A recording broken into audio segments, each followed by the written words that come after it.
Twitter is beginning its rollout of ticketed spaces, or paid live audio rooms. The company announced yesterday that it's experimenting with the feature for some iOS users. It first rolled out applications to try the product in June with the plan to eventually make it available to all interested iOS and Android users.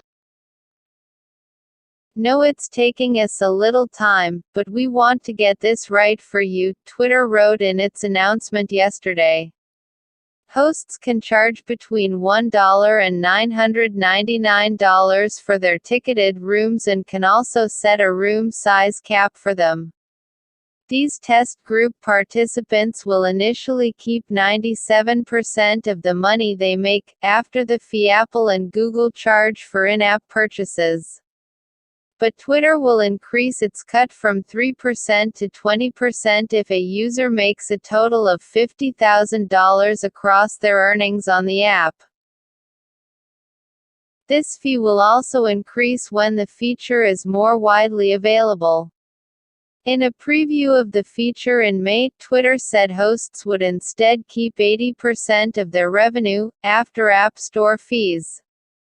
In the months since Twitter announced and previewed ticketed spaces, it's also made changes to how people can find these live audio rooms. They now show up for some users at the top of the mobile Twitter app if someone a user follows is only listening to a space they used to have to be hosting.